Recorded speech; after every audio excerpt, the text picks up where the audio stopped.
Officer Wilson said that he had a clear conscience about what happened that day. If he had to do it again, he would. What's your response to that? He's a murderer. That's what that tells me. What does that tell you, Leslie? I hope the Lord have mercy on his soul. All right, folks, I bring up Ferguson because we have a guest who has written a great column, Top 7 Excuses Liberals Make for Ferguson's Riots. Joining us now is Gavin McInnes. He wrote it, columnist at Taki magazine and TruthRevolt, and regular on Fox News' Red Eye, and author of The Death of Cool, From Teenage Rebellion to the Hangover of Adulthood. Hey, Gavin, welcome back. Hey, how you doing? I'm doing well. I can't believe where we are right now, but your piece, and it's so true, and Sunny Hostin, by the way, who was the interviewer in that session, that sit-down with the parents of Michael Brown, banned me from her Twitter account late last week because I pointed out to her, you don't perform CPR on someone who's breathing and has a pulse, and then I said, why don't you teach your kids to respect the cops? And I said that because she constantly says on TV, my kids are kids of color. What am I going to tell them? I'm afraid for their lives. So she got insulted that I dare bring it up, even though she brings it up on TV. So Sunny Hostin banned me from her Twitter. But let's talk about teenagers. You see all the young people, okay? Laying down and having die-ins or whatever they call them in Macy's, in the Apple store, walking through the streets. What's with them? Do they know what's going on here?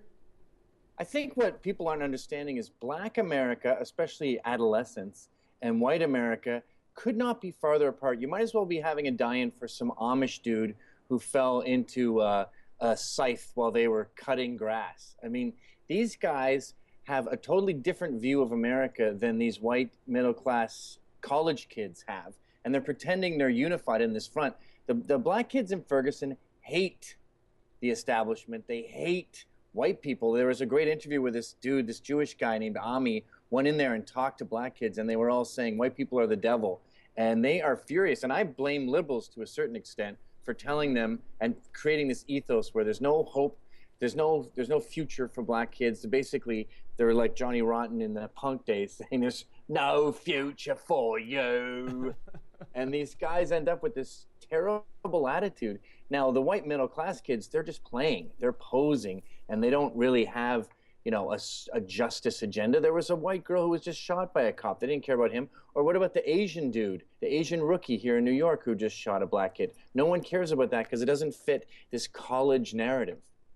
Yeah, and one other example, there was a story out over the weekend that they had a protest in Ferguson on a university, actually it was, now that I think of it. I don't remember the college, and not in Ferguson, obviously, but around the area there, and they only wanted blacks to participate in the protest. They wouldn't let whites do it. Yeah. It was segregation all over again. They had special fountains for the black protesters and the white protesters, and they were fighting for equality. So let's talk about this. And again, Gavin, you're part of the media. Obviously, I'm part of the media, and I'm saying this till I'm blue in the face, so you might see my face really actually turning blue. Without the media pushing this false, dangerous narrative, and of course Obama and Holder are behind it all, and they're in favor of it. It couldn't exist, and you point out in your piece at TruthRevolt.org the 7 excuses that liberals make for the Ferguson riot, and they're all bogus. They're all nuts. They're all way crazier than I thought they would be. I thought they would do broken window theory and say it'll be jobs to help build the place. They didn't even go near that. They said things like human life is worth $9 million, so if this saves 3 lives, it's a $27 million profit. Or they said that these places that burnt down were cathedrals of capitalism. Like the malt liquor place, the auto parts store, that's a cathedral of capitalism. It doesn't look like a cathedral to me. It looks like a crappy liquor store. But what I think is worth pointing out here is I wrote that article before Eric Garner. Right. And I really feel like with this whole police brutality thing, there's 2 worlds. There's pre-Garner and post-Garner. And the Garner thing was like, after years of screaming that everyone is wrong to talk about police brutality, we have this case that is not even close to as simple as Mike Brown. And I'm on the side of Garner when it comes to that kind of thing. Hannity got in a lot of trouble for saying, why are we caring about loose cigarettes? And I don't know why he got in so much trouble for that. He's right.